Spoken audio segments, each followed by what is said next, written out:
We live, we back, man. Welcome back to the Golden Goose DFS show. I am your host, Chandler Blakely, aka Goose.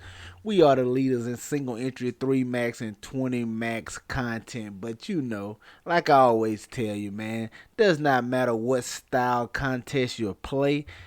This is one of the best spots you can be in if you're playing NBA DFS. Trust me on this one, you will not be sorry. Hit that subscribe button if you haven't done it already.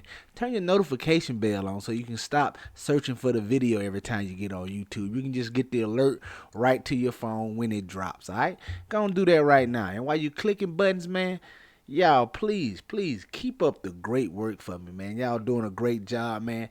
Y'all keep this up all week. I might bring some videos for the early slates on the weekend, man. Love the likes. Continue to do that for me. Go on over there, hit that like button, man. It's greatly appreciated. It's helping the channel grow, man. I appreciate each and every one of you. This is my starting five. If you're new here, where I go over 5 plays that's more than likely going to be in my starting lineup. I always say more than likely just because it is NBA DFS. There's always injury news throughout the day, even after lock. So you have to be tuned in so you can make the adjustments, all right? We're gonna get right into it, but before we do, we got my lineup review, and we got a quick little extra review here. On yesterday's video, I reviewed the wrong lineup, man. 309 was my highest scoring when I think I had the 292 lineup there. Shout out to whoever pointed that out. I can't remember who it was, but I appreciate you. So I just wanted to pull that up real quick, show that to you. This was my highest scoring lineup from Monday night slate. I had the wrong lineup on Tuesday, but 309. No need to really go back through it. You can see it here. I don't even remember. All the slates run together. I don't even remember what happened, but just wanted to post that so y'all can see it. Last night, light night for me. I just did a couple single entries, had some moving and shaking to do. I had to be about town, so couldn't 20 max last night as I knew I wasn't gonna really have time to adjustment. If I really wasn't gonna have time to adjust them if some crazy news came out. So just a couple of single entries for me. I got both of them up here for you. Got half my buy-in back. One cash, one didn't. This is my first one here. Went with the Luka approach here in this particular lineup. Jordan Poole at the top, 65% on, man, 22 fantasy points. Started out hot, started out good the first quarter, but just fizzled out as the Rockets ran away with this one. Got to some Devin Vassell here, 18% on.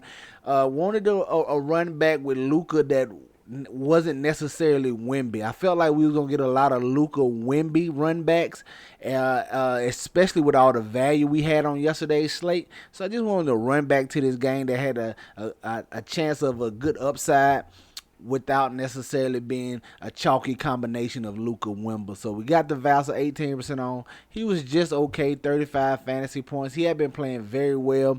This is a little lower. I was looking for close to a 50 burger here from at 7,300, but 35 fantasy points, solid. We will take it. Justin Champagne here, 60% on. Surprisingly, didn't get to start today. I don't know why. They played Johnny Davis. That didn't look good. That boy shot looked crazy. Man, they should have started Champagne. 33 fantasy points, 60% on. Good night from him in this spot. I went back to my boy Jabari Smith. I knew nobody wasn't going to play him. He been failing us. So I was okay going right back to Jabari Smith. He rewarded my patience from playing him all these nights with a 40 burger here. Finally got a nice little double out of him at 16% on. Got to some Rashawn Holmes, 21% on. 27 fantasy points from him. Just, nah.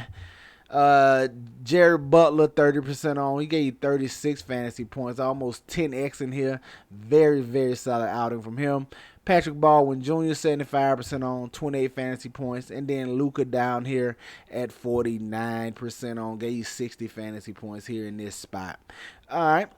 And my second lineup came in the money over here, 298th place. This was the Luka fade approach. This was more closer to what you saw in the video with Wemby and Zion and Jalen Green in here.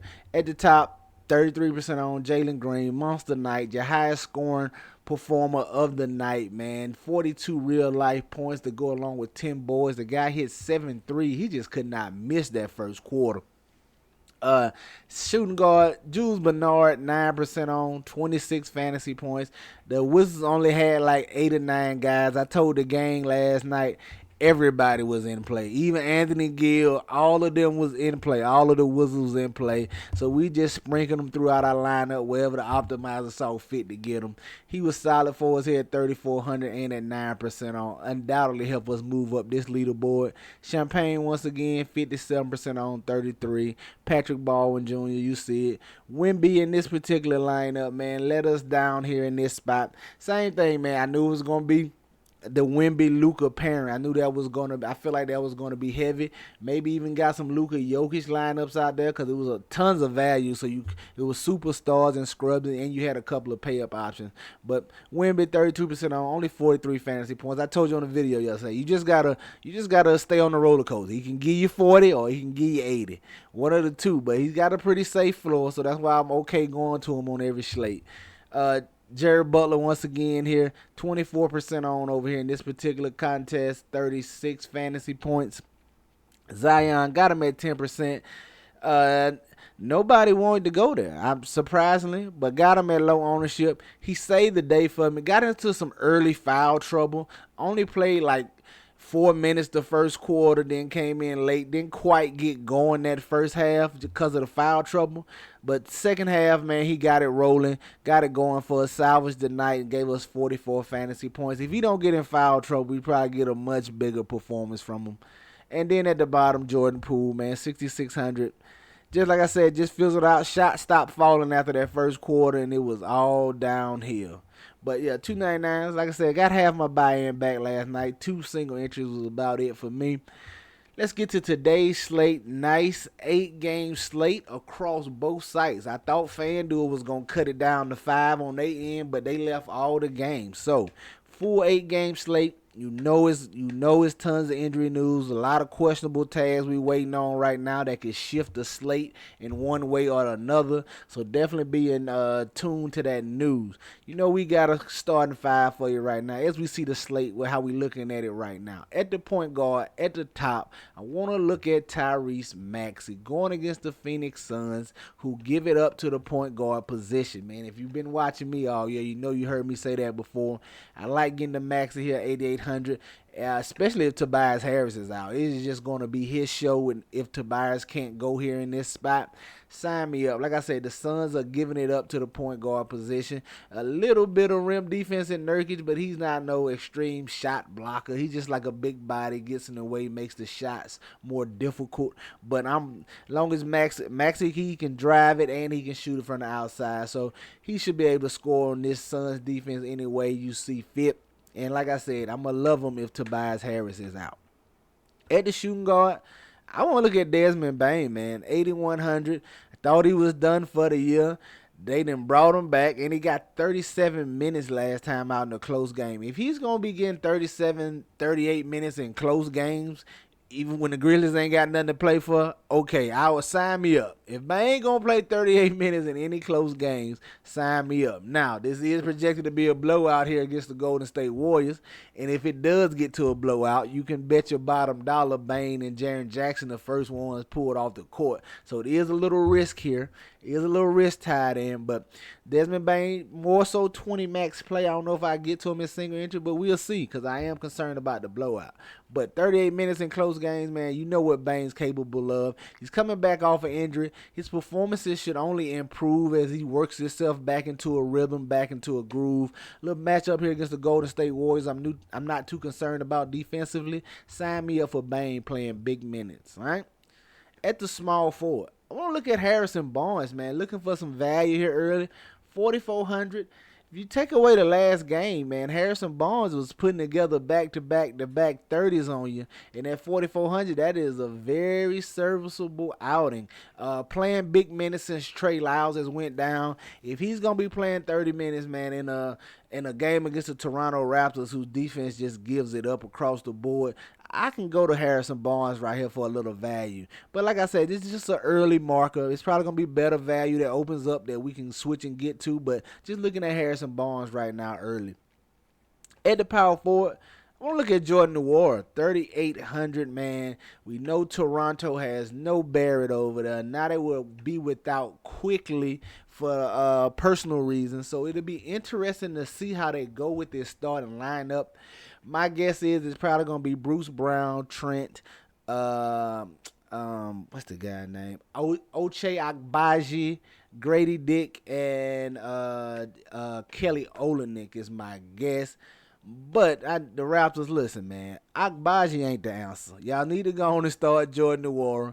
But even if they don't, man, he's been playing 20 to 25 minutes off the bench, man. He's been a solid fantasy producer. Just going back to his time with the Bucks last year. Jordan Nwora can get it done when he gets the minutes. I expect him to get minutes in this spot, especially if it turns into a blowout. Sign me up for some Jordan Nwora here at 3,800, man. Go on and start this guy, Toronto. He's better than Obaji. Obaji ain't the answer. I'm going to let you know. Start Jordan Nwora, but definitely got my eye on him for some value here in this spot. Then at the center, man, your thumbnail, wrapping it up. I'm DeMontis Sabonis, just playing lights out. It's barbecue chicken alert. Kelly Olynyk is going to get all he can handle down there, man. Sabonis should just be able to have his way, put him up under the rim, finish. I like Sabonis here in this spot, man. If it is a blowout, you know him and Fox is doing their thing. So I like going DeMontis Sabonis at 10-7. All right, there you have it. Your starting five for DraftKings: Tyrese Maxey, Desmond Bane, Harrison Barnes, Jordan Nwora, and DeMontis Sabonis. Get you some exposure to these guys. You know they in my player pool for sure. All right, let's go take a look at FanDuel and see what I'm feeling over there. At the top, point guard, I want to look at Cade Cunningham. 8,500, man, returning off his little injury management situation from the last game when he didn't play. He walks right back into a great matchup here against the Indiana Pacers. You know, if you've been listening to me all year. If you've just been listening to DFS content, you done heard it. Pacers, Wizards, play teams against them, man. I like going to Cade Cunningham right here. Was playing well before he took his little break last time out. I don't mind going right back to him. Great matchup here against the Pacers. Hopefully they can stay in this game, all right? At the shooting guard, I want to look at Keontae George. Now, he was playing well, struggled a little bit the last couple of games, but you get him in this spot with no Clarkson, no marketing once again as he's out, and potentially no John Collins. If John Collins misses, him and Sexton are just going to get every shot they want, man. There's nobody else to really create offense who can create their own shot for these Utah Jazz if Collins is out. Also, if John Collins misses, man, I got my eye on Walker Kessler. A little bonus play for you all, man. Walker Kessler, I'm looking at him if John Collins misses because they won't have a big down there. It'd be interesting to see how they go and what they do with this starting lineup if Collins is out. But I definitely got my eye on Keontae George either way. He's in play regardless. Just by marking it being back out, it's going to free up some more shots for him and Sexton. And if Collins is out, they're going to get all the shots they want, man. Definitely looking at Keontae George here at 6,600. At the small forward spot, staying with Jordan Nwora, man. No secret, 4,600 over here. I'm expecting 20 to 25 minutes at minimum. Maybe more closer to 30 if everything goes the way I want it to. And like I just told you, he's a solid producer. Matchup here against the Kings, I'm not really worried about a whole lot of defense over here. Sign me up for Jordan Nwora at 4,600 as well. At the power forward, I want to look at Caleb Martin, 5,400. Now, we have to wait on that Jimmy Butler news. Don't know if he's playing or if he's not. But what we did get added to the Heat injury report is Duncan Robinson. So even if Jimmy Butler plays, one, you know Caleb Martin's going to see close to 30 minutes off the bench anyway. But he has a potential to, they don't like starting him, but he may have to move into the starting lineup with this in this game here against the Cavs, especially if Jimmy Butler misses. I think he definitely starts if Jimmy Butler misses and no Duncan Robinson over them. But like I said, they like to bring him off the bench, and they have a lot of bodies in the wing range that they can go to. So he doesn't have to start regardless, but I think he does. And if Butler is out, man, he definitely can push for big minutes. Got my eye on Caleb Martin here in this game against the Cavs. And then round it out at center, man. I'm not gonna play with y'all today, man. Just give me DeMontis Sabonis. I'll pay up, and we're gonna figure the rest out, especially on FanDuel. The center is too important, man. You gotta have at least the top 3 scoring center over here on FanDuel to have a chance of taking some down. Give me DeMontis Sabonis at 10-9. Should absolutely destroy Olenek down here. All right. There you have it, man. Just starting 5 for FanDuel. DeMontis Sabonis, Caleb Martin, Jordan Nwora, Keontae George, and Cade Cunningham. Get you some exposure to these guys. Get them in your player pools. You know they going to be in mine, all right? That's going to do it for us here today. Y'all know the motto. Chances make champions. Y'all green up. I'll catch y'all next time, all right? Let's get it.